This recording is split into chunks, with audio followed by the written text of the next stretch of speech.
Around the NFL podcast. Doesn't use tranq darts on Tigers. Well, not always, only when we need to. Welcome to another edition of the Around the NFL podcast. My name is Dan Hansis. I come to you from a virtual room filled with some heroes. Mark Sessler, Greg Rosenthal, what's up, boys? Well, it's a hot one. The NFL world is buzzing after that big ending today.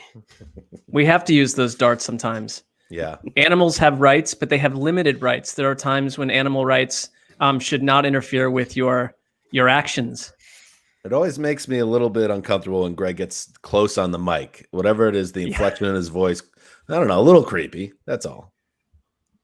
Got to keep you on your toes. You do. And that's why we love you, Greg. It's the flagship show. Week 11. How about that? Played all the games today. Didn't even get shut down by one pandemic incident, so we're flying. What is week 10? We don't want to get week too 10, baby. Away. Week 10.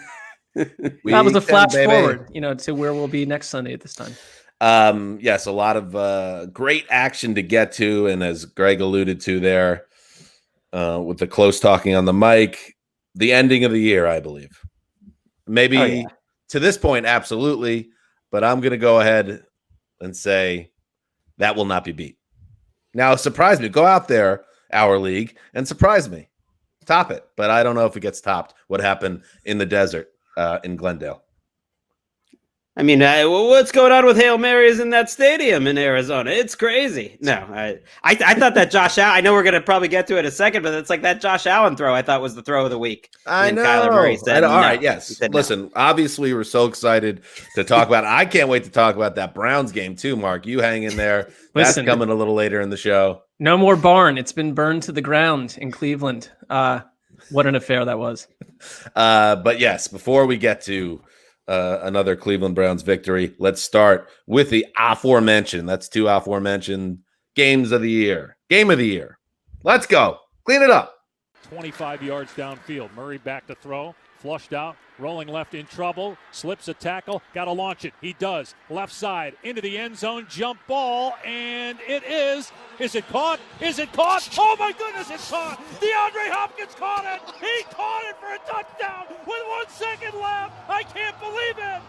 You've got to be joking me. Hopkins reaches up with 3 defenders around him and pulls it in. And the Cardinals lead it 32-30 with a second left. You can't cover, Duke. Dave Pash, and of course that was the Wolfman, Ron Wolfe for KTAR. You got to hand it to them. Those are real broadcasters. If I was calling that game, and if it was my team, because I'm sure they're rooting for the Cardinals, so let's say if I'm rooting for the Jets and that would happen, I would be like, holy fucking shit, can you believe what just fucking happened? He fucking caught the fucking ball. Well, that's why you're doing this job. So credit to them for holding it all together. The Hail Murray. That's what we're calling it. That's what I'm calling it. Copyright Mike Tirico. Kyler Murray to DeAndre Hopkins. We thank you for your service, Bill O'Brien. Kyler Murray was flushed out of the pocket, rolled to the sideline, unfurled the perfect ball, 50 yards downfield, and then Nuke showed why he's one of the best, grabbing that ball away from 3 Bills defenders, game-winning score, final score, Cardinals 32, Bills 30. Unbelievable. And you rewatch the play, and then we all did. We watched the replays. It seemed like the Bills did almost everything right. I saw Dungy and Chris Sims on the NBC pregame show getting on Buffalo's defense a little bit for playing too much coverage underneath when they should have been focused more on the back end. But at the end of the day, they almost got Murray for a sack, came that close, flushed him all the way out of the pocket until he was falling out of bounds, heaving the ball up in the air, and then they had Hopkins bracketed in coverage with a third guy flying in, and it still didn't matter because the best players won the damn game. It's ridiculous because the catch is, one of the great catches we've ever seen. And you feel bad for Tre'Davious White, in all pro. You feel bad for Jordan Poyer, who I think this year is a Pro Bowler, because those guys are posterized. I mean, people aren't going to blame them for that loss, but they're men. They have pride. And those pictures of just Hopkins reaching above the 3 Bills defenders is unreal. But on top of one of the great catches we've ever seen, Murray's play was unreal. He not only did a little hesitation as he's scrambling to his left as a right-handed quarterback, kind of does the little pause that makes, I think it was Jerry Hughes dive at him, but I could be wrong there, to evade the sack before throwing it while sprinting to his right, and then putting it in the exact right spot. Obviously, you get a little bit of luck there that you have someone as good as DeAndre Hopkins, but there's nothing lucky about the ability to be able to throw on the run like that all the way to the end zone. I mean, it's almost very, very, very few people, maybe only the guy I mentioned before, Aaron Rodgers, could make a throw like that. I think it's like an incredible intersection between two teams that see each other once every 4 years. They were so different 4 years ago, and they'll be so different when they meet again. Two teams that have aggressively built around their quarterbacks, because the story of the game was almost Stephon Diggs, the free agent acquisition of Buffalo, making what would have been a game-winning catch. Instead, it becomes Nuke Hopkins, the biggest trade of the offseason, and paying off for these teams. They built around these two young quarterbacks in such an effective way. I mean, and the idea to go get Kyler Murray when most people thought that was an insane idea because you had Josh Rosen on the roster. So these are aggressive front offices. It is paying off right now. And Kyler Murray is just simply a complete pleasure to the eyes. Watching him play and change the quarterback position, right before our eyes, the quarterback position is completely changing. And, it's good timing because on Thursday, I didn't get much back from you guys on it, so maybe I was reading it wrong. But I've kind of gotten the vibe this year that despite Murray taking the leap, it's almost like everyone assumed he was going to do it going into the season. So when he did do it, there wasn't as much of a hullabaloo around it, whereas Lamar Jackson's leap last year, there was a little more like, is this guy going to actually be that guy? And then when he was, it just built into the mania around his second season. But I think you also saw with the two touchdown runs by Murray, this pass, that we are watching someone that should absolutely be in the MVP conversation. And I think he moves ahead of Russell Wilson after today. And he is an absolute transcendent talent that you don't see every decade. And we have Patrick Mahomes and Kyler Murray both in this league. I don't think that we've seen two guys enter the league within a few years of each other that are this special really ever. And on the Bills side, Stephon Diggs was a trade also, and they gave up a first rounder to get Diggs. And Isaiah McKenzie, the Bills receiver, you could pick it up on the parabolic mics when he went to celebrate with Diggs. He was saying, "That's why you're here. That's why you're here, to win games." And he nearly, with Josh Allen, because Allen deserves credit because it was a great throw, saved the Bills from what would have been it was a loss either way, but they were flaming out in the second half with tons of penalties and miscues and just not sharp at all. And it just looked like the Cardinals were going to basically walk to a win because the Bills fell apart in the second half. So the fact that they were able to get out of that funk, make an incredible play, and then somehow still lose, they got the Dolphins right behind them in the AFC East. And you have some scar tissue because this is about as bad as a loss gets in the regular season. I mean, Dolphins-Bills play each other week 17. I wouldn't be surprised if that's for the division or if Miami potentially isn't even a game ahead at that point. And you're right, it was a trade for Diggs. But think of how many Bills teams of old would have gone and gotten Diggs, and you'd be in a dark timeline where none of it's working out. So I still give them a ton of credit for that. But I look at the Cardinals and say they can beat any team in the NFL. They can beat any team in the NFC. I would not want to draw them in the playoffs at all if they're on their game. Well, their box office. I mean, think of these games they're putting up for us. That Seahawks game was bananas. Last week against the Dolphins, which they lost, was insane. And then this one, I don't really trust their defense. That's why I thought they were going to lose this game. They did make a couple plays. You can talk more about it, Dan. Just you watch closer. They did force some turnovers by Josh Allen. I don't necessarily trust him. I wouldn't put Kyler Murray ahead of Russ quite yet. I mean, the first month, it still matters, but he was struggling passing the ball. But I don't think it's an exaggeration to say there's a solid chance Lamar and Kyler Murray are the two greatest runners that have ever played quarterback now. And the position is changing. It was really well said, Mark. and maybe there's going to be more and more quarterbacks like this. Maybe there won't, but he is going to take a chance at breaking Lamar's rushing record from a year ago. And just the way he can make people miss is outrageous. And he's got more talent in terms of his arm than Lamar Jackson has. He hasn't been, I wouldn't say consistent throwing this year, but he's been good enough, and the offense is perfect for him. And one final shout out. I mean, I don't want to understate that throw. That throw by Josh Allen was one of the best throws I've seen any quarterback made all year. He threw it from the opposite hash at the 30. It's a no hold. That's one of the very few arms in the history of the NFL are even strong enough to make that throw. That was a ridiculous throw. Before we move on, and listen, Bills Mafia, if you must, skip ahead about 30 seconds, but I do want to hear the call from John Murphy of WGR. Hit it, Ricky. Pressured. Bills rush 4. Murray's in trouble. Gets away from it. Rolls to his left. Fires it downfield. Puts it up for grabs, and it is caught for a touchdown. Unbelievable. Caught by DeAndre Hopkins, surrounded by a couple of Bills defenders. He went up and brought it down. Unbelievable. Incredible. 1 second left on the clock. Yeah, Bills lose. Ooh, very professional by John Murphy. Yeah. Together. And the real hero of the call was Steve Tasker, who added, Bills lose. Let's move on. Robert Woods in motion at the snap. They run it right side. Malcolm Brown. Bills lose. Oh, what a hole. He charges into the end zone with a touchdown. Hurdled Bills the lose. line of scrimmage and found the paint. Hang in there, Bills Mafia. Still first place. JB Long, our buddy, KSPN with the call.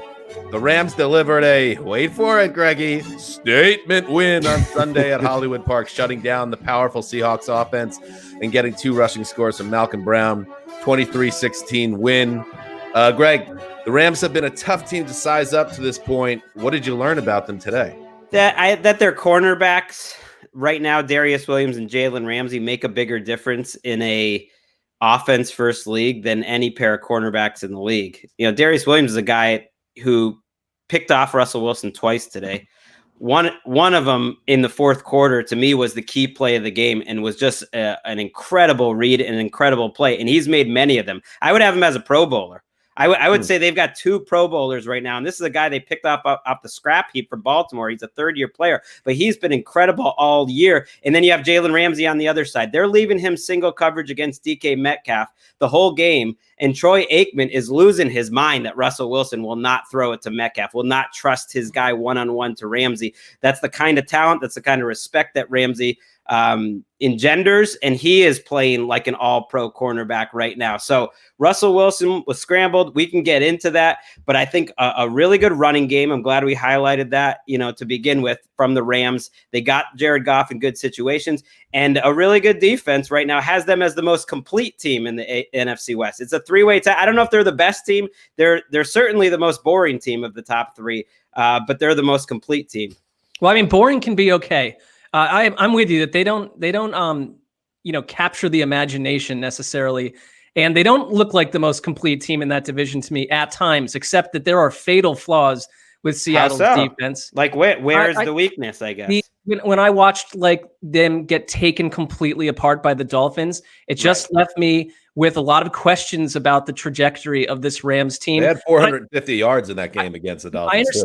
I understand, but it was more about how they put Goff into a really tough situation that he wasn't unable to get out of in that game, the way they pressured him. But to start fast with a field goal and 2 touchdowns today, and I always thought that the Ramsey trade was rich in terms of its cost. But if you have one of the few players that can do what he did today to DK Metcalf, and Steve Weiss talked to him after the game, and Ramsey was just like, I wanted to tell everyone about this game plan and what we were going to do, but he had to keep a lid on it. But it reminds me of when the when the Seahawks had Richard Sherman back in the day, and he just erased wide receivers against San Francisco and teams out west. This is absolutely going to sound like, if you're a Seahawks fan, sour grapes from me, but I'm just keeping it real here. This was an interesting matchup with the defenses because Jalen Ramsey acquired for 2 first-round picks. Jamal Adams acquired for 2 first-round picks. Jalen Ramsey, because he's a cornerback, erases DK Metcalf. Now that is the type of talent and the type of game-changing type player that is worth giving up 2 first-round picks. I wonder if Seattle could do it again, if they would still surrender those picks to the Jets for Jamal Adams. And Greg, you had your eyes on this game. I know that Adams had what looked like an up and down day, made some plays near the line of scrimmage, but also struggled on a one running score by the Rams. But I think that's notable that this is a game that featured these 2 guys that were involved with blockbuster trades and involving 2-1s. No, that's a fair point, because there's no question Ramsey's more valuable. If you're comparing, it was similar what they gave up. Adams had 2 sacks in this game. He hurt his shoulder. I think that's why he pulled up a little bit, which is, you do not want that. And he talked about that a little bit after the game. Their defense played fine, though. I mean, the game ended with the Rams punting 3 times in the second half and turning the ball over. There was every chance for the Seahawks to come back in this game. They only gave up 23 points. I mean, it might have been their best game of the entire season, the Seahawks defense. Certainly was in terms of points allowed. Russ Wilson had by far his worst game. I mean, I know he's had this is now 3 out of 4 games that he's had 3 turnovers or more. One of them wasn't on him. It was a bad snap today that they charged the quarterback. I don't like it, by the way. Well, you should give it to the center. You throw a ground ball into your quarterback's ankle and the quarterback gets a fumble. That's beside the point, because Russell Wilson's first interception was god awful. He could have run for a first down, maybe a touchdown, and he makes a crazy decision. And it was part of what I think was the most memorable part of this game, which was he was foggy mentally the whole time. I can't remember him having such a bad game. He took 6 sacks, 12 quarterback hits. A lot of those were on Russell Wilson. Was not getting rid of the ball. Maybe it was what the Rams were doing defensively, had him scrambled. But he was kind of seeing ghosts. There was 4 or 5 times where the blitz was coming and he kind of turtled and just waited for it to get there and had his eyes down. And at the end of the game, he's taking delay of games and they're barely moving the ball when they have to hurry up. And it was like, if I didn't know any better, I was worried he wasn't all there or something, because he was just so different than the Russell Wilson you're used to seeing. I find it interesting, though, that you mentioned that you thought he was still hanging around atop the MVP race, because I feel like the last 2 weeks, this is such a narrative-driven award that he's melted away in that contest. But also just beyond narrative-driven, just results. And these are impact games in the division where 4 turnovers last week, and then what you're saying just now for this Sunday. Well, I do try to think that the MVP race really gets going around Thanksgiving. And right now, his bad month or 3 weeks or whatever it's been hurts him badly. But I think he's in it because he was so good the rest of it. And, I would put Rodgers and Mahomes ahead of him right now. But I don't think he's out of it. People overreact, I think, to 1 week or 2. If he goes off for the next month like he did in the first month, I don't think people are going to be saying, well, it's over. It's too late.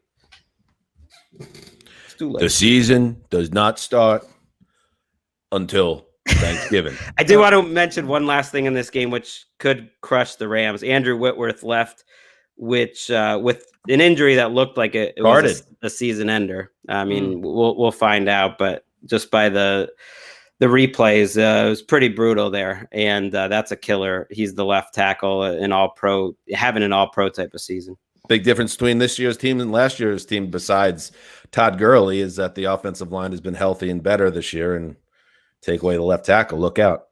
Thanksgiving. But back after this. He's brought one back for a touchdown this year. Blocked it. It's blocked. It's on the ground. And the Dolphins are going to have the football deep inside their territory. Andrew Van Ginkel blocked it. Took it right off the foot. There was a problem with the snap. Wow, that timed up perfect. Jimmy Cephalo, WQAM with the call. Every week, the Dolphins seem to get a game-turning play from their defensive special teams. It happened again. Miami's block punt set up a short touchdown, and Tua Tagovailoa won for the 3rd straight time as a starter with another efficient performance in a 29-21 win. Mark, that's 5 in a row for the Dolphins, who have some serious mojo right now. Yeah.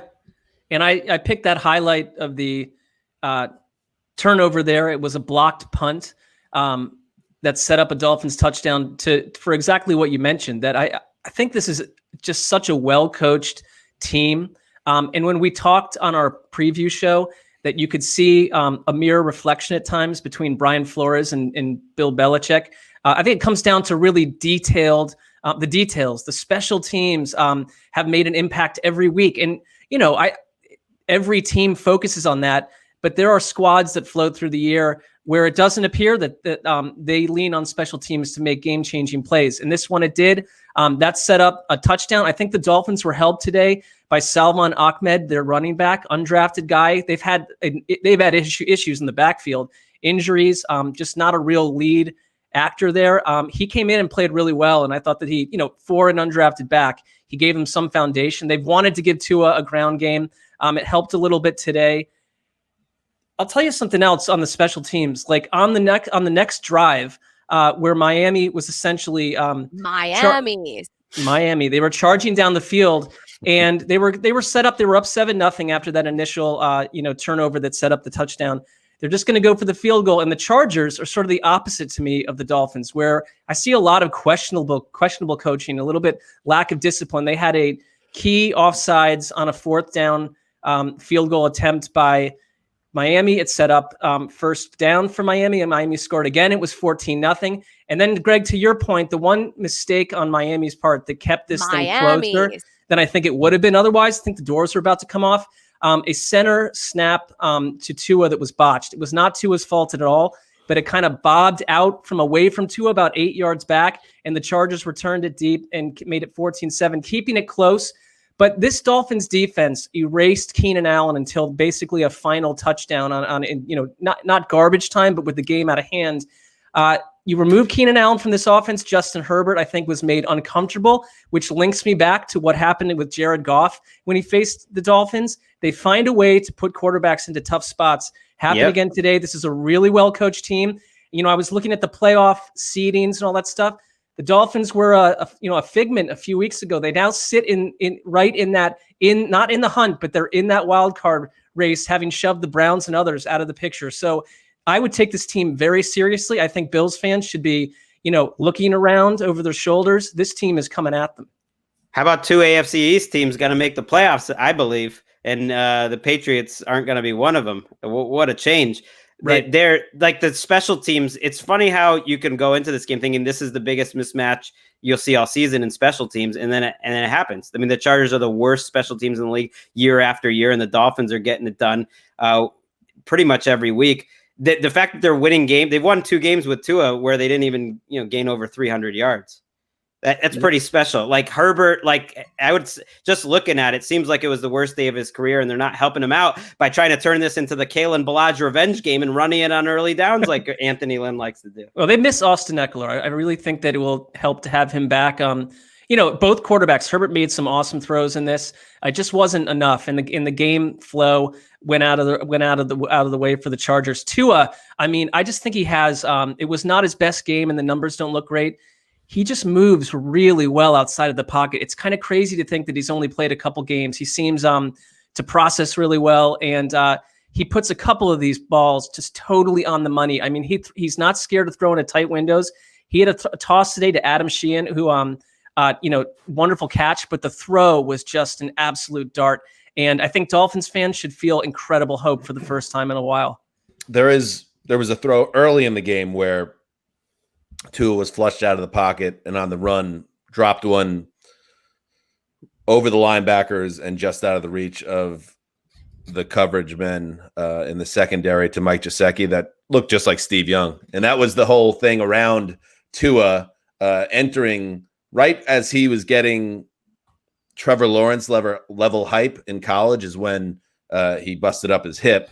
But that's what they say. He's potentially like a historically accurate dart thrower and a guy that just can play efficient week after week. And that's what he's looked like. Herbert threw just for 187 yards on 20 of 32 passing. And we mentioned Anthony Lynn. Now they're 2-7, the Chargers, and the season obviously is slipping away. This was a fork game for the Chargers. They really kind of needed this to find a way to just be on the periphery of the wild card race. So you wonder if this is a team that is headed toward playing out the string status, even with someone as fun as Justin Herbert to watch.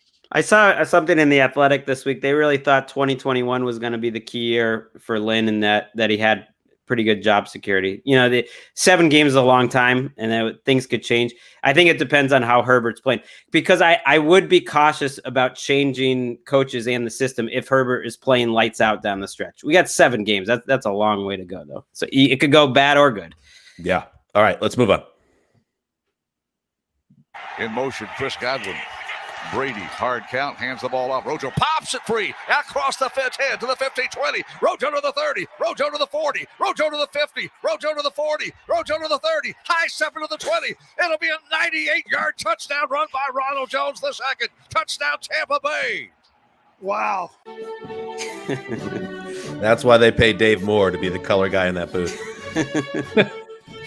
Gene Deckerhoff, WFUS with the call. Ronald Jones got some great blocking up front, and then he did the rest, setting a franchise record with that 98-yard touchdown run as the Bucs ran away from the Panthers. Final score, 27-13. Despite breathless reporting over the weekend on tarmac issues involving the team plane and then, some borderline lazy analysis early in the game. Oh, Tampa Bay, really? It all goes back to the tarmac, and they're off to a slow start. Oh, geez. Between the media and the guys in the booth, they are obsessed with planes being stuck on tarmac. Just calm down. Let the game play out, because the Bucs absolutely assassinated the Panthers in this game on defense. They rolled up over 500 yards of offense. And Greg, they put last week's embarrassment against the Saints behind them. They did. It was such a great response by their offense specifically, because Ronald Jones fumbles the ball on the second play from scrimmage for the Bucs offense. And, the Panthers take an early lead. And the Panthers offense scored their first 3 times they had the ball. But the Bucs, after that Rojo fumble, did not punt again the rest of the game. They scored every single possession the rest of the game, 9 straight. And I think if you're a Bucs fan, you want to see the offense carry the team. Now, it was against the Panthers defense that struggled to stop basically anyone, but 544 yards to 187 yards. And they had that little stretch in the third quarter. And we've seen this from the Bucs. It kind of reminds me of the Ravens a year ago, but in a different way, where they could just mollywop a team for about 15 minutes and then it's suddenly over because they just have so many talented players. They put up all these points in such a dominant game, in a game where I think you could say that Brady was up and down, but he had his playmakers, including Antonio Brown, including Chris Godwin, including Mike Evans, including Gronk, all make sensational plays for him. And so if they're going to carry him, and then the defense finally, started making plays and forcing turnovers in the second half, then they're dangerous. This doesn't like show me they're going to go win the Super Bowl, but it was important considering the last 2 weeks that they had. I mean, I think it quieted another narrative, which I found annoying, that, when you add a player like Antonio Brown, I don't want him to be playing football necessarily, but that he would throw off the chemistry and there would be, another receiver would be erased. I mean, looking at the box score here, they're all productive in a game like today. Scotty Miller's been erased a little bit, I think, potentially here.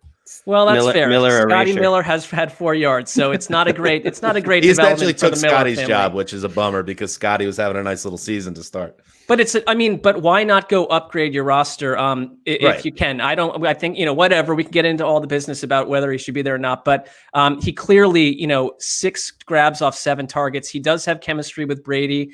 And I don't know, it makes me look at some of these results we get, like last week's Saints game, and just say, aberration. I'm willing just to completely wipe it off the map. I mean, I don't know what to take of that when I see them. I mean, they pummeled a wanting defense. The Panthers have been playing really hard, but they are not there defensively, and today exposed them in a ghastly they're just fashion. hoping to stop you in the red zone, and that actually worked today. The Bucs were only 4 of 8 in the red zone, including I think they got stopped 4 times inside the 10. Usually a defense is like, okay, bend, don't break, but it's a problem if they're in the red zone every single possession. I mean, they also had 5 touchdowns, so I don't know if they totally stopped them. As bad as it was for Carolina's defense, it could have been so much worse. Brady, and you alluded to it, Greg, he missed 3 touchdowns. One on a deep shot for Antonio Brown early that should have gone for 6.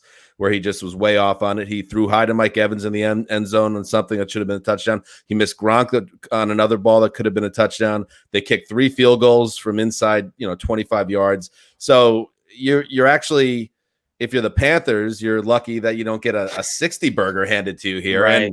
And my take on the Panthers right now is they're getting there.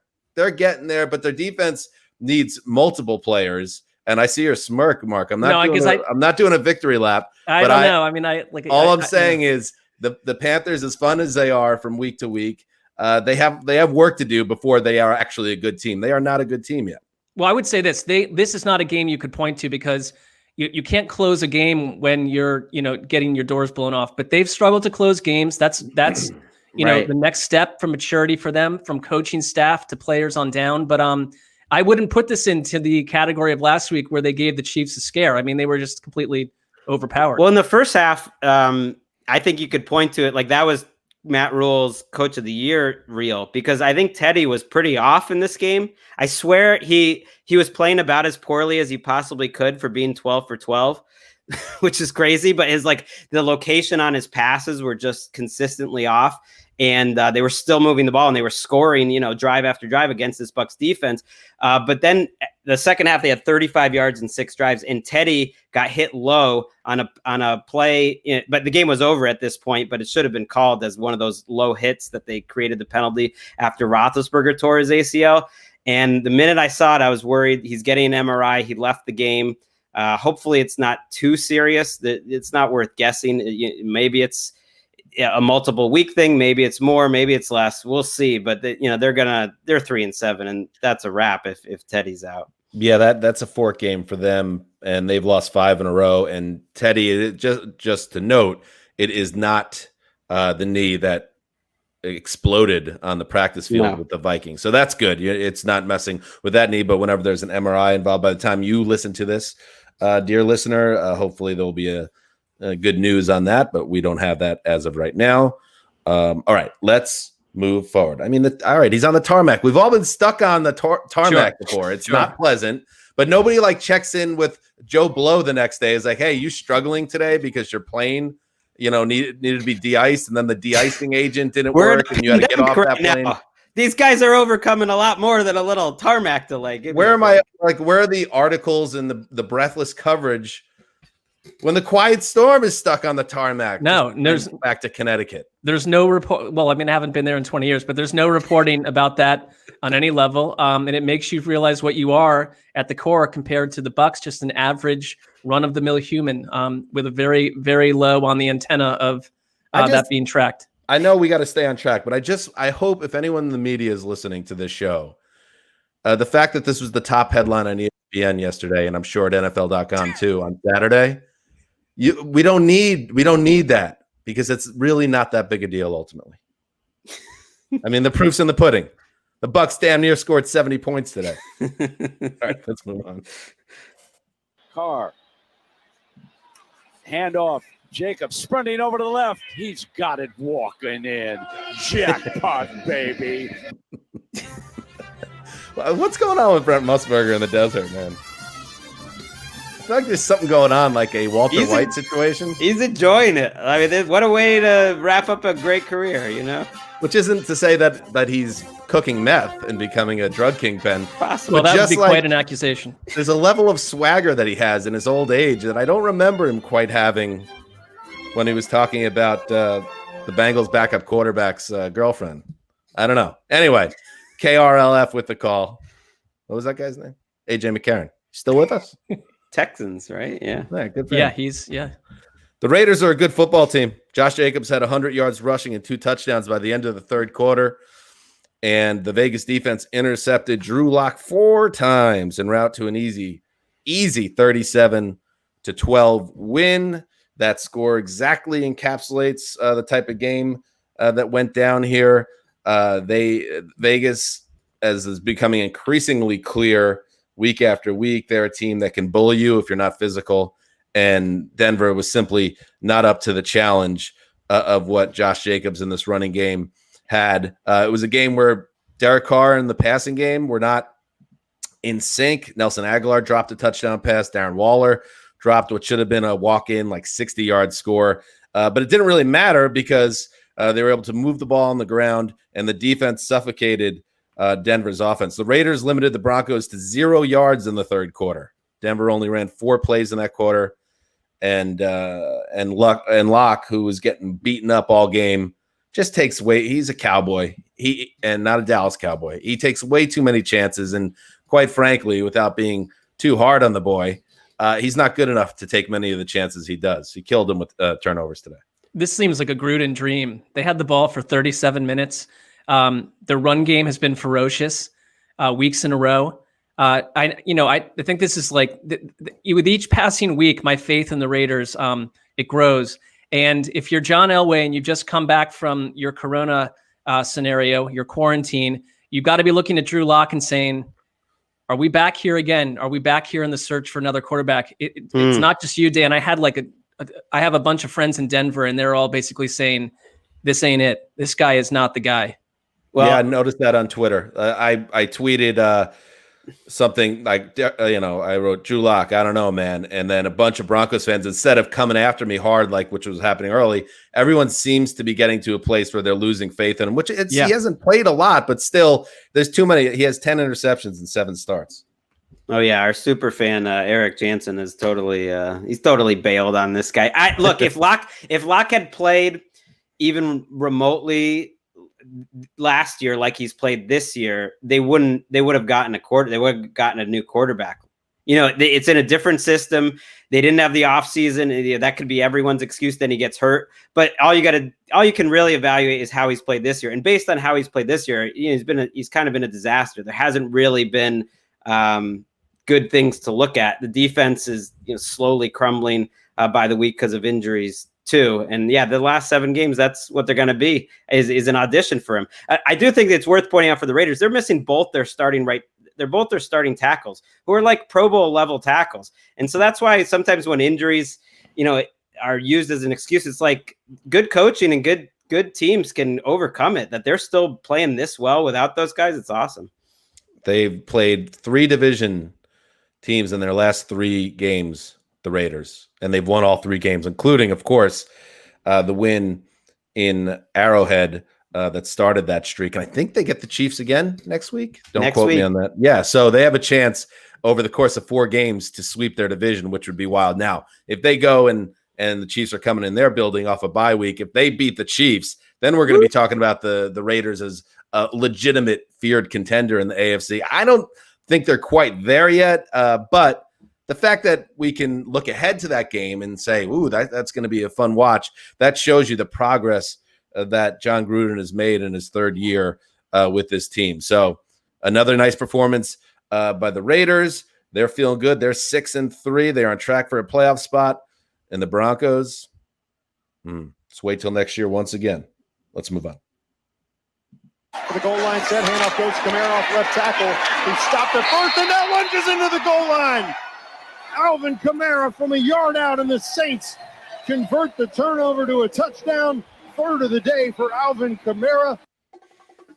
Ooh, he deserves it. Alvin Kamara scored not 1, not 2, but 3 touchdowns, adding another monster performance to his MVP resume. You don't want to put him on the MVP? All right, let's put him in the top 5. Why not? Put him on that list. As the Saints coasted to an easy win over the forked 49ers, who will not be defending their conference title come January. Mark, a nice win by the Saints, but some concerns after Drew Brees had to leave this game with an injury. Yeah, I'd be concerned. He's another MRI candidate. He's going to get one tomorrow, going to get an X-ray. It was ribs. Contavious Street was flagged for roughing the passer. I actually think another debate around that hit was, I don't think that was roughing the passer by its dictionary definition. But point aside, Brees came up looking, have you ever broken a rib? Like you can't really breathe, that's what's going on with him. Like he just was like hunched over and did not look good. And like he came back in and played a little bit. But then after halftime, he basically told Sean Payton, he couldn't do it. He was complaining of back pain too. So we'll see. They play the Falcons next. We'll see what the status is right there. Not in love with what Jameis Winston did in the game. A lot of short passes. I think that you'd see a different Jameis Winston if there was a week to prepare. A little too much Taysom Hill for my liking. I've moved into that camp where I feel like he plays some really good games and he does things really well. We all know that. But if you're going to have to figure out this situation, there's a lot of plays where they're on the field at the same time. And I don't know if Winston and Hill need to be. Who are you replacing if you're doing that? Well, Drew Brees has been an Iron Man, and the fact that he wasn't able to go back in the game makes you wonder if we're going to get Jameis Winston in starts. What did you see from him? Well, like I said, I thought they didn't really unleash Jameis Winston. It was a lot of short passes. With Kamara playing the way he was, they kind of just sort of game managed their way through the second half. This wasn't a dominant effort. I thought the Niners, the Niners feel like they can give you a quarter and a half of inspired football with a backup quarterback and a bunch of nobodies. They opened the game with a 7-minute plus drive with a touchdown that I thought, this is interesting. They're hanging around in this thing. But to point again to special teams, the Niners had 2 killer muffed punts where they lost the ball both times. Both of those led to Alvin Kamara touchdowns. Nick Mullins threw a terrible interception as well. And that kind of was the difference. The Niners' mistakes. They're just not able to be who they are, not prime San Francisco. And, not unlike in Carolina, I can have my coaching fascinations. Kyle Shanahan can't coach around Sean Payton, even with a backup quarterback, with some of the stuff that's going on in San Francisco. I thought it was the star of the game to me was the Saints defense. They had 8 QB hits, 2 sacks, the interception, the Malcolm Jenkins pick I mentioned of Nick Mullins. And they really just dominated. They dominated San Francisco. It was sort of an ugly win, but you'll take it. I mean, they had 237 yards of offense, the Saints. So they've won games in different sorts of ways this year. I think Saints fans were very happy to get this sort of win just because of how it played out. Now, we'll see. They can't win like this each and every week, but their defense has been stepping up. And so you like to see that. Kamara is a running back that matters. You know who else matters? Raheem Mostert. Like they have really missed him for the 49ers. Like no running game since Mostert goes down. But it wasn't just Breeze. They lost at some point 7 different starters in this game to injury, including Marshawn Lattimore, Andrews Pete, and C.D. Deuce Johnson. So that's a problem. Like if we'll see how serious all of these are, but that could be a rough day for the Saints. They're banged up, and Gardner Johnson had an excellent game. I mean, he kept making pivotal plays in this. So losing guys like that comes with a huge cost. I'm looking at the NFC standings. The Saints have not lost now since week 3. And they've had a 6-game winning streak 3 or 4 straight years. I don't know if it's 3 or 4, but that's awesome. Ridiculous. That's awesome. And they right now they're tied with the Packers for the best record in the NFC. And remember, there's only one playoff bye this year. You have to win your conference essentially in the regular season to get that bye. And I look at the Saints' upcoming schedule, and it looks pretty good. They host the Falcons. I know the Falcons are playing better. They go to Denver, and we know the Broncos have a ton of problems right now. Then they go to Atlanta. Then they go to Philly before they get the Chiefs and what's going to be an awesome Week 15 matchup that Tony Romo and Jim Nantz will be calling. So they seem well set up for another 13 or even 14-win season if things break their way. But the Drew Brees thing is something to watch here. That matters. I'm telling you, Saints fans are not feeling confident about sweeping the Falcons. That's for sure, because the Falcons have played them great in recent years, and the Falcons are playing great right now. So that's a tricky one if Drew Brees is out. Greg would watch Saints Falcons like 16 weeks in a row and never complain for a second. Best rivalry in football. Let's it's move on. Handoff, Gallman runs right into that's Bill's Jones Cardinals. Keeps it. He runs left to the 20, 10, 5, and he's in for the touchdown. 34 yards for Daniel Jones. He faked me out again. To Gallman, and Jones goes around the left end, and this time he doesn't fall down, and it's a giant touchdown. You know who we've heard from a lot on the show in the last 5 weeks? Bob Papa at WFAN. It's the Giants playing better. Who's the best team in the NFC least?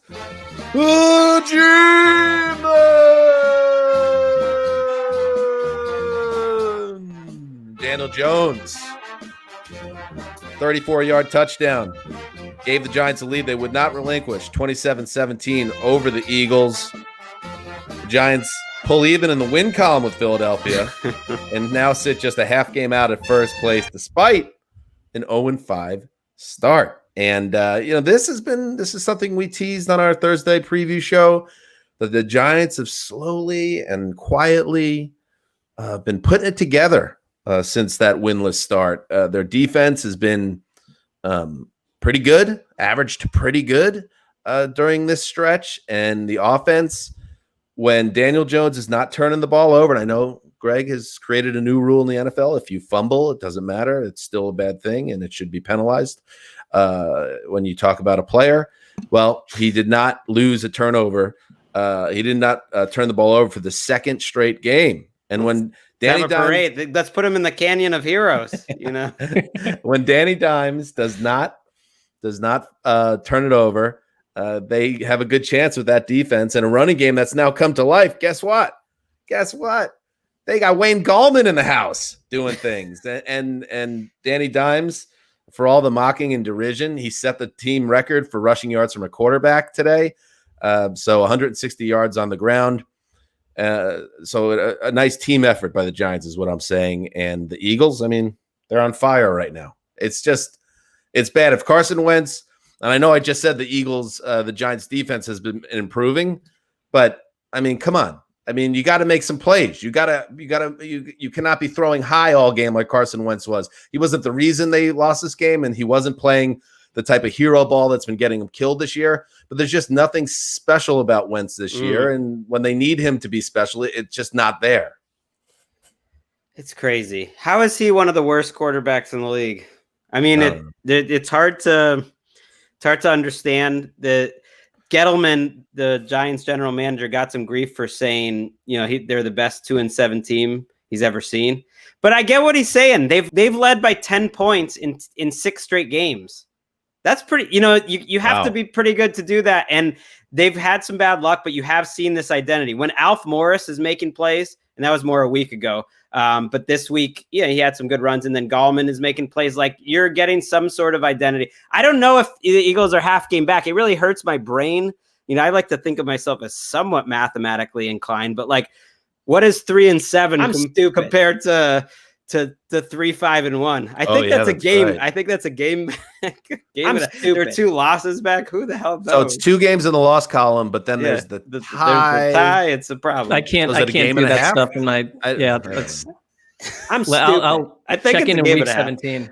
Yeah. But I think it's interesting that the Giants maybe snuck up on people a little bit because we had Bo Wolf on timely time to have him come on and talk about Wentz and his issues, which rage on. But I feel like I heard a lot of chatter all right, the Eagles coming off their bye. This is when they really turn it around and we get this better version of Wentz. People handing them the NFC East, which I understand because you've got a lot of hideous teams in there. But the Giants look like the better coached team to me over the last month or two. And Daniel Jones that streak of turnover-free games will end. I think we know that will end at some point. But it just seems like guys like Wayne Gallman, stepping up and playing, looking like a different players than they did a year ago for this Giants team. So I wouldn't be unhappy at all to see the Giants not only win the division, but win a playoff game. Wow. And we talked about it with Jones when he fell in that Thursday night game on the 70-yard breakaway run against the Eagles, and a game that they lost and had no business losing, the Giants. And imagine if they won that game, they'd really be going nuts right now. But that was his butt fumble, and it's something he's going to have to overcome. And even Bob Papa, who's paid by the team, can't call that touchdown run without referencing his fall. So Jones has baggage, and he has guys that, Greg, not singling you out, but people in the national media that doubt him and feel like he's somebody who's a problem. I'm stupid. It's still, wait a second. It's still early. It's still early in the Daniel Jones evaluation process. And now that he's putting together a couple games without the turnovers, and he shows you this crazy speed, he was called sneaky fast on the telecast. I think it's not sneaky. He had got to do away with the sneaky time. Fast thing. He got up to 22 miles per hour on that fall. He was 20 miles per hour on that run. That's close to what running backs do. He has tools to be a good starting quarterback. And I'm really excited to see how he closes out the season, because I'm with you, Mark, in that he's had his ups and downs, but he's an intriguing prospect at quarterback. He really is. I agree. This game was massive because I think they would have had a hard time crawling out of a hole, but now it feels like it's wide open. So they have the worst record of any division in NFL history through 10 weeks. And if you look at it, they've actually played a ton of division games compared to other divisions. So the Giants, for instance, are 3-2 in the division. They're 0-7 out of the division. So they only have one division game left. There's not that many division games left in this NFC East. So it's like, if you could just get one or two out of the division, that's going to be enough. Because the Eagles, at some point, I was just hopeful they would come back and look like a totally different team. But they've just looked like one of the 5 worst teams in the league the whole season. They're broken. I would note that the Giants' schedule is no picnic. They have their bye. Then they've got the Bengals, manageable, obviously. Seahawks, Cardinals, Browns, Ravens, and then you close with the Cowboys. So, we're going to get a 5 or 6 win team winning this division, which I find painfully delightful in a strange way. And my last thought on the Eagles, you have a healthy Carson Wentz. You got Miles Sanders back today. You have Jalen Reagor, a first-round pick wide receiver. You got Travis Fulgham, who's been a real surprise. He's healthy and playing. Dallas Goedert in the lineup. And you go 0 for 9 in third down. The most attempts without a conversion in a game by any team this season. The first time the Eagles went zilch on third down since 2004. Maybe we get another Doug Peterson autobiography after this season, just to recap what's been going on since the Super Bowl. Doubtful. Don't think it would sell very well in Philly, but can't take away that ring, Mark Sessler. Can't take it away. Let's move on. Here we go to win it at Ford Field. Time 27-27. 3 seconds to go. Muehlbach to snap. Fox to hold. Here we go. Snap, spot, kick away. It is up. He's got the distance. It is good. Yes. It is good, baby. Matt Prater sends it through for 59 yards out, and the Lions are celebrating at midfield. Great call by Dan Miller, WJR. Matt Prater wears an earring. He also wins football games in dramatic fashion. The veteran kicker's 59-yard bomb from midfield was true, producing the winning points for the Lions and a 30-27 win over the football team. Greg, the Flying Patricias, they were sipping mimosas after surviving a near collapse.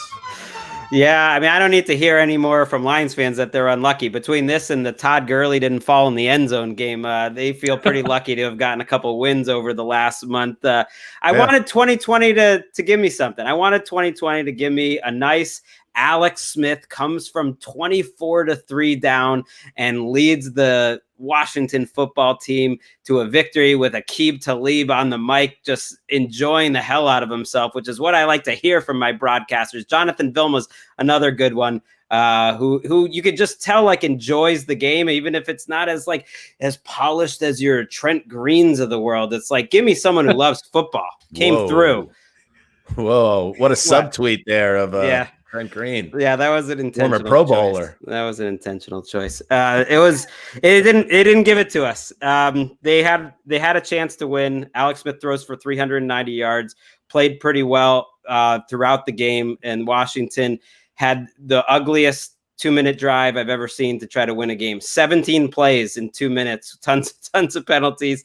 They end up kicking a field goal and leaving a little too much time for Matthew Stafford. And the Lions really only won the game because Chase Young had one of the dumbest penalties you'll ever see, hitting Matthew Stafford late, which set up the game-winning field goal. Where are we at with Chase Young, by the way? Because we were just talking about on Thursday's show, or it was a Tuesday show, the midseason predictions. Everybody had Chase Young as the defensive rookie of the year. Where are we at?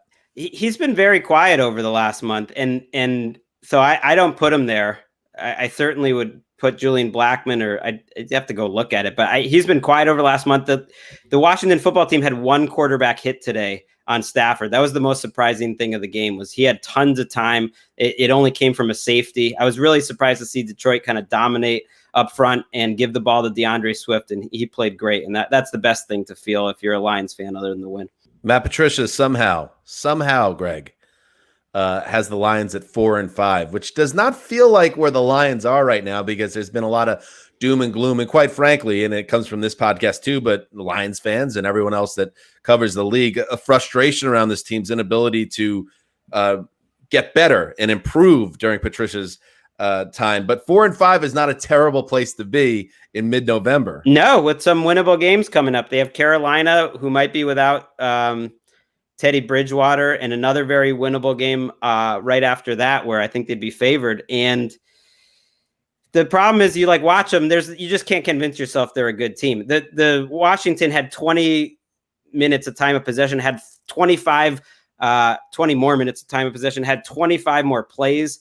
It was 24-3, and I thought, well, maybe Washington can come back. So if that's where you are with your team, you can't feel that good. I mean, so I got dropped off the mic here for a minute, but are you suggesting that I should now get back on said vehicle and chase this Lions caravan? They'll again? find a way to lose these games. Right. I don't feel convinced.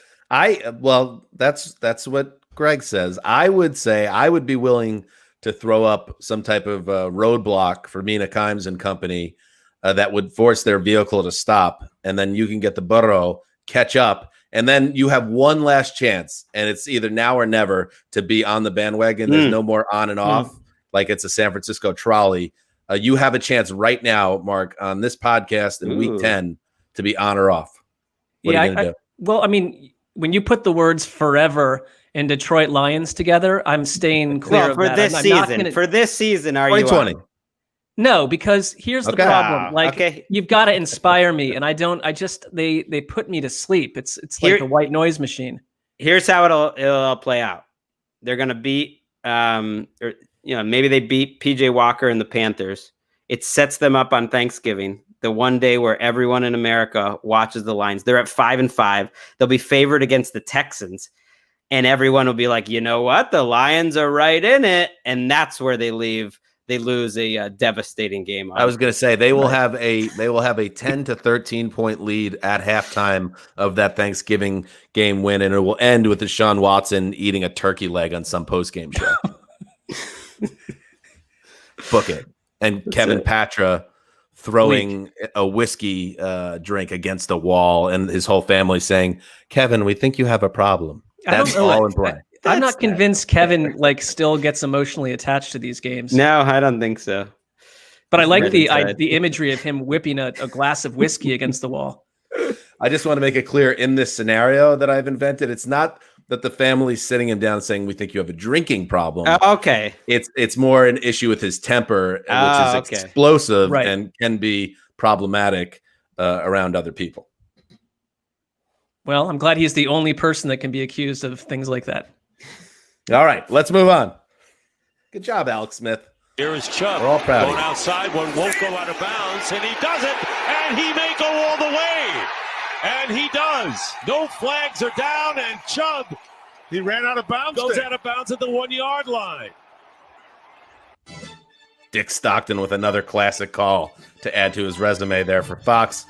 Nick Chubb, don't go out of bounds. You don't have to do that. Nick Chubb iced the game with a long run, earned 7,000. Nick Chubb is a class act, tweets in the process. And most importantly, clinched a 10-7 win for the Cleveland Browns over the Texans, a game that was delayed by 35 minutes by a sudden storm right before kickoff. Hey, quiet storm, Mr. Sessler. It must feel good to get your Chubby back. I love Nick Chubb. I think he's just the perfect fit for the Cleveland Browns. I actually, I probably will be losing my fantasy matchup this week because he did that. Ooh. But I thought it was smart football, and I get I knew the classy stuff would get on your radar, Dan, and it got on my radar too because it's like I think he is a classy person. We don't know that he's classy. It could have been from any other player or team. It still is funny when people equate that with a guy being a class act. No, absolutely. But I think that is the Nick Chubb experience. I would say this. I think that last year's team, maybe Chubb would have known to do that. Last year's team would not have made a savvy move like that to close out the clock. They would have found a way to give the ball back to Deshaun Watson. So I think there is a little bit of it where there's hope in Cleveland. It's in the coaching, where I think that they worked themselves out of a bad game today. This game started 35 minutes late because of insane winds, and it still finished before Washington, Detroit. These teams wanted to run the ball, burn the clock, and get out of there. And I wrote down my first note, because you write all these notes during these games. It was like, I can't think of a game where I came out of a game learning with my opinion not changed about either team at all. Deshaun Watson did Deshaun Watson things the best he could. I think that their wideout group has done a nice job in the post calamity of trading Nuke Hopkins. They've been a good group, and I thought they were going to win this game. I mean, all they needed was two scoring drives basically to get it done, and they just couldn't. They couldn't. But it's not the credit of Cleveland's defense in my book. This running game in Cleveland is completely different when Chubb is there. And we saw in Wyatt Teller at guard. I mean, they are the first Browns tandem to both cross 100 yards in a game, Kareem Hunt and Nick Chubb, since 1966. And there have been some good running backs in Cleveland. That's who they are. That's who they've not been able to be the past couple of weeks. I would say I give them a solid B in this game. They have a lot of issues. I don't look at them the same way that I look at the Dolphins or other teams that are sort of, I think, record aside, becoming something special before our eyes. I don't feel that way about the Browns. That said, this is a game they would have lost in the past. They took care of business. Right. And I mean, they've won 6 games, and they've still got the Eagles and the Jaguars next, and they finished their season with the Jets. I mean, it's like Cupcake City. They have really rolled out the red carpet for this Browns team to come make the playoffs. You know, they have some other tough games, but I'm just saying, you just got to win a couple of those. You have to not blow it. And I know that makes you nervous, Mark, and it would too, because the AFC is shaping up in a really interesting way where there's a huge division right now between teams with only 3 losses and everyone else. There's 9 teams with only 3 losses that are 6-3 or better. So there's 9 teams that have really good records. So the Browns are going to have plenty of competition to try to make this playoffs, but you would want to have to try to earn it. And with the schedule that they have to feel good, because they haven't tripped up on these games. Really, they haven't. And it would be a bummer if they had lost these 2 totally weather affected games, which stand out as maybe the 2 most weather affected games in the entire NFL this season. So at least you just split those and move on and hopefully have some normal games. Yeah, I think they get to 10-6. They should get. There's a road to 10-6. If any of these teams that sneak into the AFC playoffs, they've earned it. You're not going to get an embarrassment in there. So we'll see what happens. Games like this, I can't assess Baker Mayfield because the wind was insane, but he did not look to me like a difference making quarterback. And there's been too many weeks like that. Been a couple good ones too, but I think they've got a lot of thinking to do behind the scenes about what kind of contract or extension they'd ever give him if this is who he is. The range of outcomes with next week's Browns-Eagles matchup is out of control. I mean, there's 2 teams that don't make any sense from week to week. Although maybe the Eagles are just bad, which the Browns are not. So you would think they should win that game. Anyway, one little thought exercise here, gentlemen, because we all know, Greg, more than anyone, that in addition to Chubb going out of bounds at the 1, altering the final score, it changed everything in the desert for people that are inclined to track things that way. But here's the thought exercise. And I blame Todd Gurley for this because it was such a big story that I think it definitely was in Nick Chubb's mind as he was going down the sideline 59 yards and then stopped before going the 60th for the touchdown. What's a better what gives you better odds to win a football game?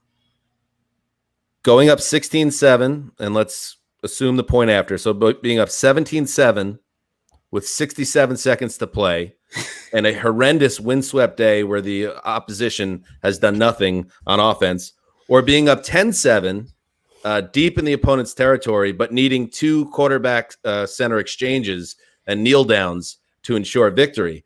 I would guess that the odds are very close to 50-50. And if it's even close, just go in the damn end zone. Just a thought exercise. Well, I don't think it matters. You're right, which is your overall it matters point. To a lot of people. No, I know. I mean, Fantasy in terms of winning. people. But no, I think going out is clearly the more obvious, the better, because nothing can happen. Like, yes, you could mess up a center exchange that's snap. untrue. Something can happen. You have right, but snaps. when was the last time that someone blew kneeling on the ball? I can't remember it ever happening. Ask Herm Edwards. Well, then we'd really know. Even that one, wasn't that a handoff? Wasn't that a handoff or something? Or no? Just saying, that was a run out the clock situation. It was like it moved you into like 99 percentile, barring something more than totally. That. Yeah, the game's over if you go out of bounds. Let's find this out. Actually, I want to come back to this on Tuesday because it's interesting to me. If we could find data, all this malarkey with the win probability, what's the win probability of 17-7 with 107 to play? It's basically almost no difference, but the difference is you're giving up a slight chance of a touchdown and an onside kick and another field goal. I would also assume that like with all these analytics heads inside of every, front office in Cleveland has 300 of them, that someone was on someone's mic saying, if someone breaks away here, get out of bounds. The averages side with getting out of bounds. Right? Right. I mean, what are they doing on Sunday? They're not offering those nuggets. Sliding down. Yeah, they're telling him don't score. Ideally, call me old-fashioned. Although he hit a 50 deserved a touchdown there too. Although you ended up in this weird world we now live in this Twitter echo chamber, he was celebrated more for not scoring. So although I guess that doesn't it would have been great. I think as a Browns what a fan, hero. I don't think it really mattered either way, But yes, if he had done like a somersault while like doing like a big eat it, everyone would have loved that. I wanted him to score. It was punch it in. But I eat get it, Texans. Texans. It's all about math. This is what you get for keeping Easterby. We see you. It's like, oh, you'll hire a GM. We know who's hiring that GM. It's Easterby. You're getting the bad mojo. Greg has picked up the torch that I'm not allowed to run around with at this point. So I appreciate that. Too hot for the mic, Rosenthal. All right, let's move on. Rodgers looking, lofts the left side of the end zone, leaping grab, Davante Adams, touchdown Green Bay. Oh, what a beautiful play fake by Aaron Rodgers. Wayne Larrivee, WTMJ, with the call. Nick Shook now joins us. Davante Adams did what Davante Adams does, scoring a touchdown when the Packers need one. His TD grab in the fourth quarter was the difference in a 24-20 win over the Jaguars at Lambeau. Shook, I know home field advantage was, like fun and happiness in general, eradicated by COVID-19, but how the hell did Green Bay let the Loot Knights hang out? It was one of those weird games. I mean, every once in a while you see a team that is clearly superior play a lesser team and not necessarily make mistakes, but just things kind of unfold where the lesser team manages to stay in the game. A punt return for a touchdown makes what was going to be a runaway game a close game. And it just kind of unfolds from there. And that's really what the Jaguars did for the most part until the latter stages of the game when you actually had to put the ball in Jake Luton's hands. And, well, we saw the result. I mean, he's simply not the guy. But I mean, I credit them for battling and for sticking around in the game long enough to make it competitive, but ultimately the better team won.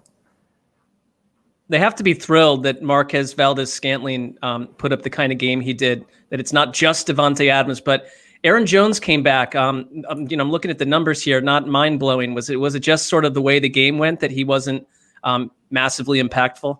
Yeah, and it was one of those strange games where the Packers won time of possession by a small margin, and it worked out in the Jaguars' favor in that it limited them from making their own mistakes. The longer the Packers had the ball, the less of a chance the Jaguars had to make a game-changing or a crushing mistake, like throwing a pick six or something like that. And the credit to the Jaguars for limiting the Packers' ability to turn those into points. For the most part, it was the Packers settling for 3, not being able to turn those possessions into touchdowns, except for a few occasions. And kind of just resulting in a closer game than expected. But I mean, if you watch the game on the field, for the most part, you could tell. I mean, you knew who was the better team, like we knew coming into this game. And it was just a matter of them pulling out the victory. Not every win is pretty, and this was an ugly win for the Packers, but it still counts the same in the standings, even if it was against the Jaguars.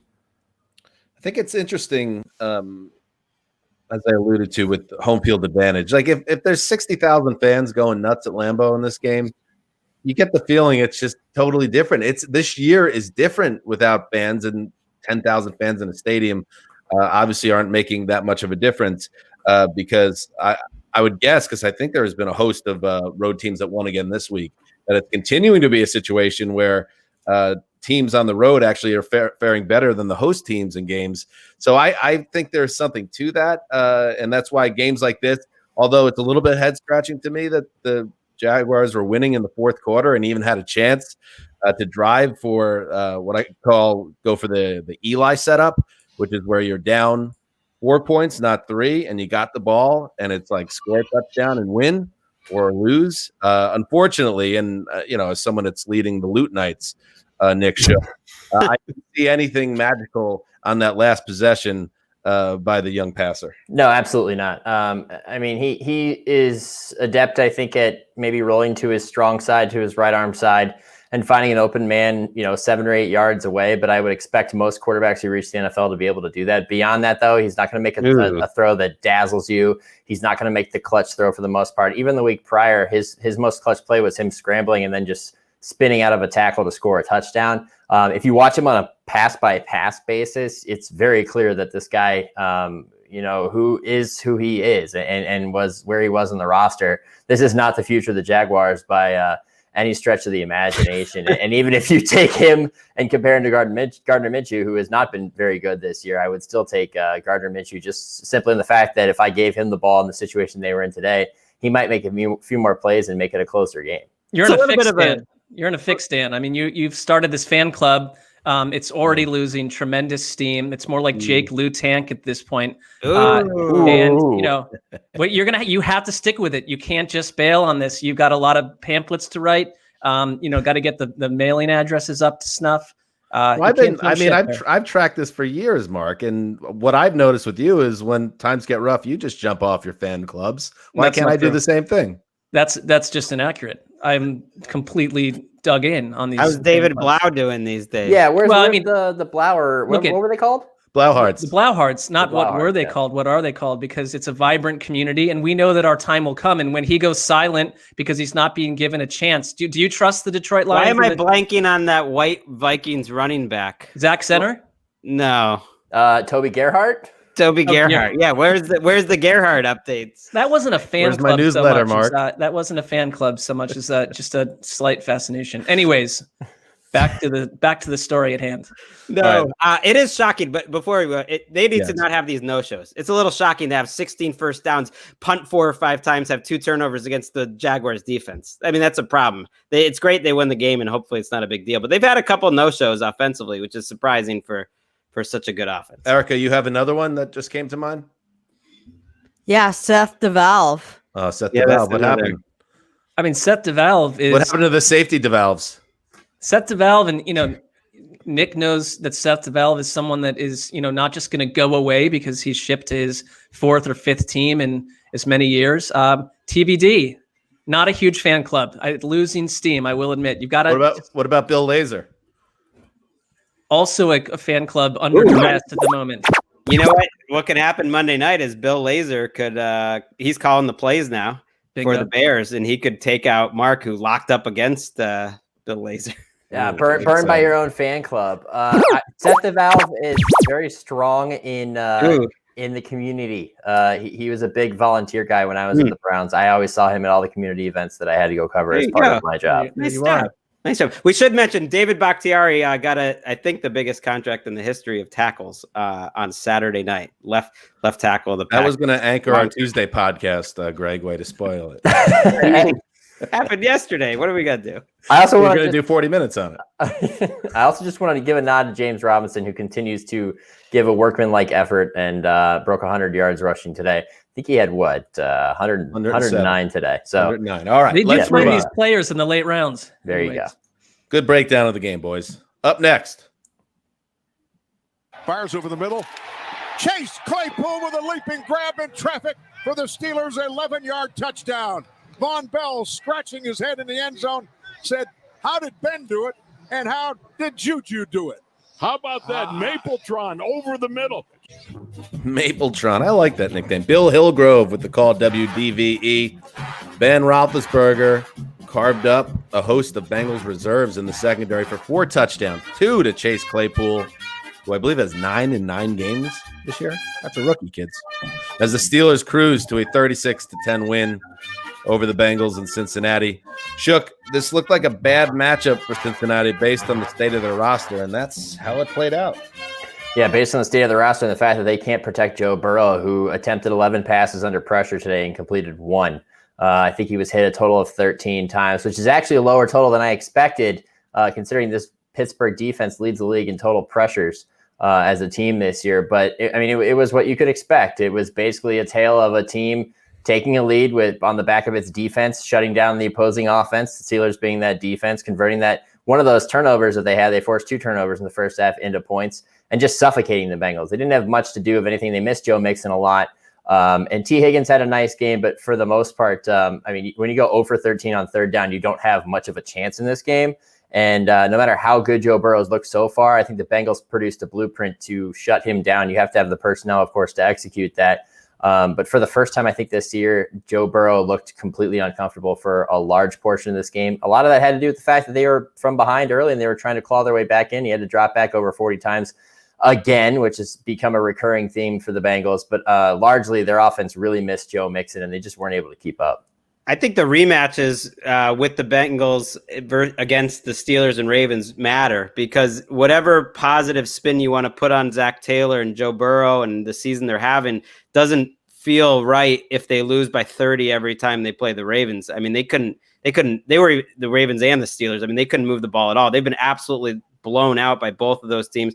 And then, they lost to the Browns. So they're staring at 0-6 in the division, even though they've looked good almost every other week on offense. Like, you got to have an answer for those teams, or else that doesn't really matter if you're looking good the other weeks. They played everybody else tight this season, except for those 2 games. But in those 2 games, they were outscored 63-13. So, I mean, it tells you where they are. They can hang and even beat any teams that are average or below average. But when you go up that weight class in your own division, they're just not close to ready. It seems like Pittsburgh and Baltimore are not into the concept of Ohio football becoming a thing in the AFC North, Nick.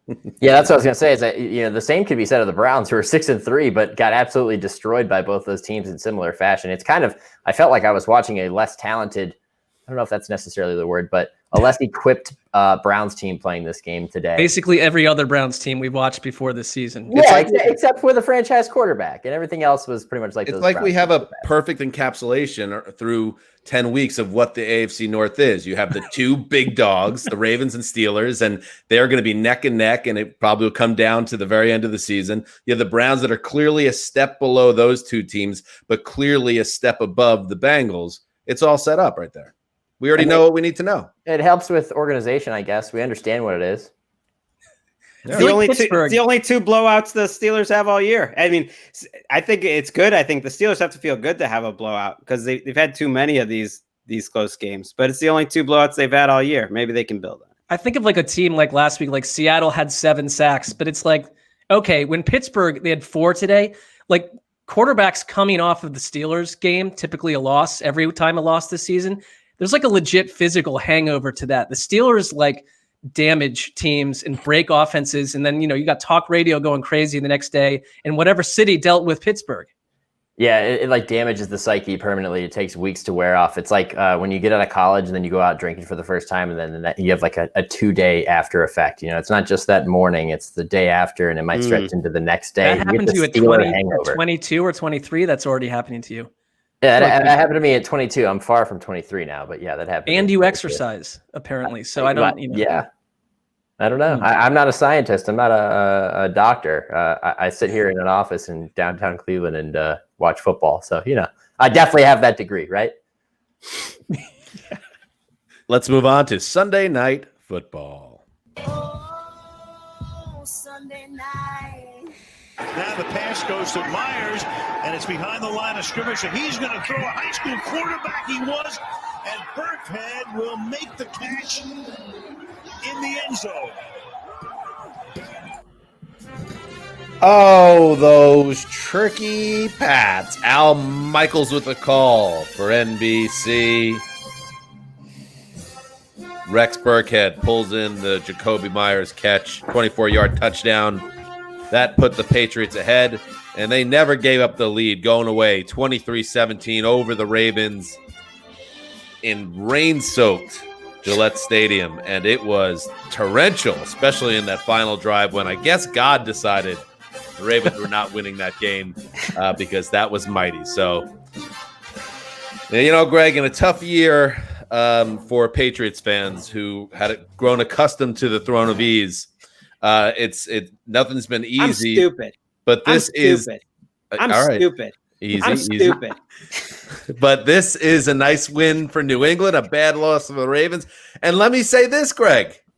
I thought you were a little dismissive of your favorite team after their win over the Jets. You had some comments that they really shouldn't be taken seriously, that they are so flawed and they were going to get wiped in this game. But guess what? Well-coached teams that have some good players find a way. Yeah, I'm stunned. This was a game that was hard to see coming. 31st in DVOA on defense heading into the game, and they hadn't shown much. The conditions absolutely helped them. I mean, they are one of the best power running teams in the NFL. It was perfect for a mutter like Damian Harris, who has come on in recent weeks, is a lot of fun to watch, does not go down easy. They've had some young players step up like Jacoby Myers. Their safety, Kyle Duggar, played well tonight, but this is more of just like a team smart victory that, we've seen from Bill Belichick's squads over the year that I obviously did not think they had in them, but considering the conditions and the opponent, like they're going to be playing meaningful football now for another week. They got the Texans and you'll see after that. I don't know if they can turn it around, but like this alone, to have that sort of classic Patriots moment in that weather was satisfying. Thought it was like a instructive film that might be used categorically down the line for center quarterback exchanges and shotgun snaps. I mean, Mark Ingram, the Wildcat snap that was botched on 4th and 1 that gave the Patriots the ball back at the Baltimore 37. The killer misconnection between Lamar on that one play that it led to 4th and 15 where he had to run back and dive on it. I mean, yes, it was terrible weather, but it was terrible weather for both teams. And they showed that Lamar Jackson is 1-6 in his career and now 1-7 when they are losing at halftime. And it's not a Lamar Jackson thing as much as this era of the Ravens to me is a team that needs to be in the lead. And then they do all the Ravens things that make us so, inspired by them and think that they can move on into January. But then when they get knocked back a yard or two, when they get punched, they don't really respond the way that I would expect them to. And like I put a tweet out just asking, like, who are the Baltimore Ravens? They have one quarter to show us. And all these Ravens fans are saying, injuries, we're banged up. Well, you are. Everybody is. Everyone is. It's like, I don't really like, I was kind of surprised that most of the mentions were just Ravens fans making excuses. They don't seem like a team that makes like that uses excuses or injuries or weather at all. I think they see themselves as the equal of the Patriots, but they aren't. In terms of where we are today, I don't know. This to me, I knocked the Ravens down a tier or two in the AFC. I'm not sure I totally buy into the experience this season. What do you think, Shook? It is a recurring theme with the Ravens in the last year and a half. I mean, we can go all the way back to what they did in the playoffs last year and how they had an unceremonious and surprising exit and that loss to Tennessee. This is a team, like Mark said, that cannot operate from behind with less than a quarter or less than a half of football to play because it's not necessarily an indication of Lamar's ability, but they just cannot, as a team, effectively pass the ball when they need to most. It was hard to throw, but tonight that feels like a weird criticism because he threw the ball really well, I thought, tonight for the most part. Here comes the Lamar defenders out again. God forbid he ever did anything He didn't wrong do enough. He didn't do enough. Loss. No, I'm not even God saying forbid. it's that. What I'm saying is, as an offense, effectively, when they are down and they need to do something outside of their scheme, which is they are this powerful rushing attack, they struggle to do it. They struggled to do it against the Chiefs in their loss earlier this season. And of course, the conditions tonight, of course, they had an effect on it. He had some drop passes and everything else.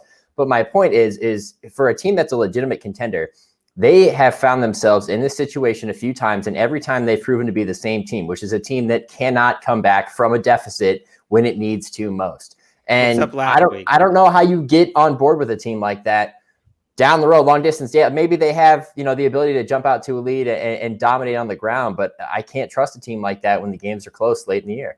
Tonight was unique because of the weather. I just mean tonight is not the night. I think you look at it and you blame the Ravens' best player. I thought Lamar Jackson played a really strong game. Like I don't think one of his best throws. It was one of those nights where a lot went right for the Patriots, and they earned their breaks.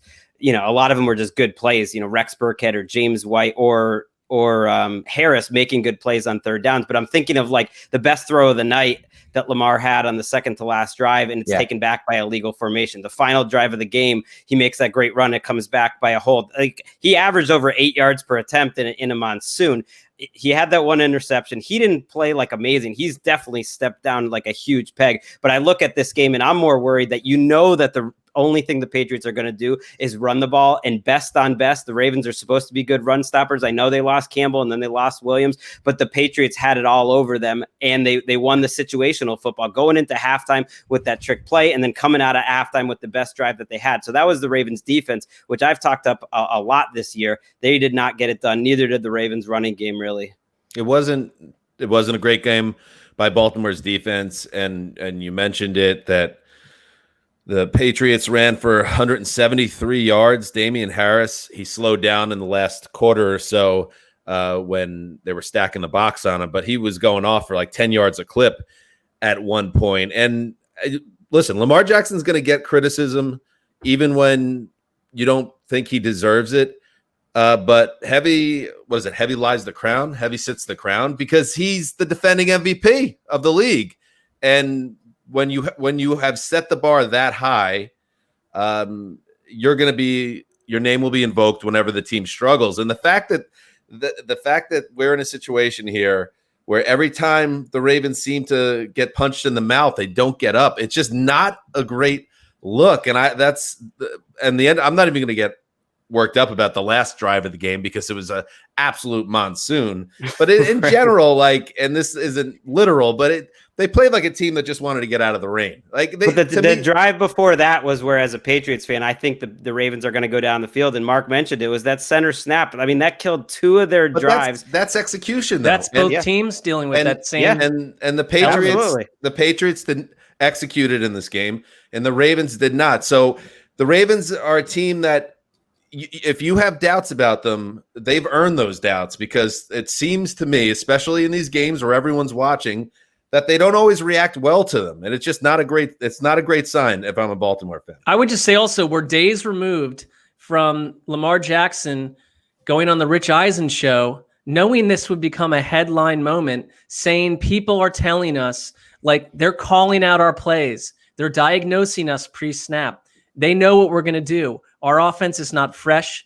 It's not something that's going to surprise you at this point. That's the second major player in their offense that's complained in the last 3 weeks. You tell me that Bill Belichick is not seeing what Lamar Jackson voiced even before he voiced it. And I would just be there. There are just elements of concern around the Ravens that would leave me uneasy if I'm a Baltimore fan, thinking you're going to go 12-4 and hop into January. I don't think that the course is going to be that smooth, that blissful at all. It's going to be tough to even really get into a good situation playoff-wise at all. This is not last year. They're three back of the Steelers. That now is like a huge deficit. It's no longer like you just assume, it's down to those two teams. The Patriots, though, I'm surprised. Ricky still has issues where she thinks Cam's not good. I am loving the Cam Newton experience. We know it's not Cam Newton from 2015, as a thrower, but he helps make that running game go, and they love playing with Cam Newton. I did not think they had this sort of game in them, but even if it's only for one season, to me it's like a fun experience, the Cam Newton experience. Basically everything bad that anyone ever said about Cam Newton, it feels like it's the opposite right now. It's a lot more about his leadership and his mind than really his athleticism that's carrying the day. Yeah, we'll look back on this as a strange time for a lot of different reasons, Cam Newton being a Patriot, one of them. But I think just to kind of go back on what Mark said about the Ravens real quick, my criticism of their passing game is not really Lamar based, and especially in the elements tonight, it's more about their scheme, like Mark mentioned, how Greg Roman's offense, I'm not saying it's necessarily one-dimensional, but it's got an element of being a little one-dimensional and being a little predictable. And I think that when they find themselves in situations like that, it's also, I think their lack of personnel still kind of hurts them. I mean, can we go out and get a number one wide receiver for this guy? Because the Ravens refuse to do that ever. We're not going to call him Marquise Hollywood Brown anymore. He's now Marquise Reseda Brown, because he is a number 2 or number 3 receiver. He doesn't get separation. Please get somebody in there to help him out at the wideout position. That and another thing, the other big thing that I think they're missing from last year is they lack the depth at tight end that made their heavy sets so absolutely effective. They just can't capitalize on those mismatches anymore. Nick Boyle had a terrible injury tonight, and that's going to hurt them again going down the stretch. It's basically just Mark Andrews back there. Boyle and Ronnie Stanley are the two best blockers by a lot of people's estimation at their positions in the entire NFL. And Stanley's not coming back. Boyle might not be coming back. Williams and Campbell are gone. You're right. They are excuses on some level, but if those guys aren't coming back for a while, that's a problem. You know who else is a problem? Jacoby Myers. See, there you go, Greg. Listen, what do you have, Greg? What do you have? You have arguably the best offensive line in football. That feels like a pretty big deal in the NFL. Top five for sure. Top five for sure. PFF might argue it's number one. I mean, I saw all those guys ranked in the top 15 of that ranking when they flashed it up. You have an emergent running back in Damian Harris. You have a cornerback that leads the league in interceptions. That is not Stephon Gilmore, who hopefully will come back down the line. And you have Cam Newton, who can make things happen from time to time. They're frisky. Hey, and the best head coach of all time. So, I mean, you were playing the fiddle or the violin saying how this team is not any good. They're still pretty good, and don't rule them out sneaking in the back door of the playoffs. I'm certain. Right. I'm stupid. All right. you're also one Jacob away from the Jacob trifecta with Jacoby, Jakob, and you would just be a Jacob Hollister away from there. It is. Boom. There you go. I think Jacoby and Myers is like a legal outfit on the East Coast that we grew up with also, if I'm not mistaken. It was and probably still is. All right. Good stuff. That is the Week 10 recap. We have one more game to play. Vikings at Bears at Soldier Field. Mark, yes, just to remind you, has locked up Kirk Cousins on the road against the top defense in prime time. So if for that reason alone, watch to see how good Mark is at locks. He's having a nice season, but he's really throwing caution to the wind. I mean, unless I switch to the Bears, I've got time to pull that lever if I need to. That is a lever. But thank you, Nick Shook, of course, for helping us out. And Ricky Hollywood's going to sleep well tonight, so I'm happy for her as well. This is Dan Hansa signing off for the Quiet Storm, the old boss, the unshookable Nick Shook. I don't know. And Ricky Hollywood, not Ricky Reseda, although that does roll off the tongue better. Until Tuesday.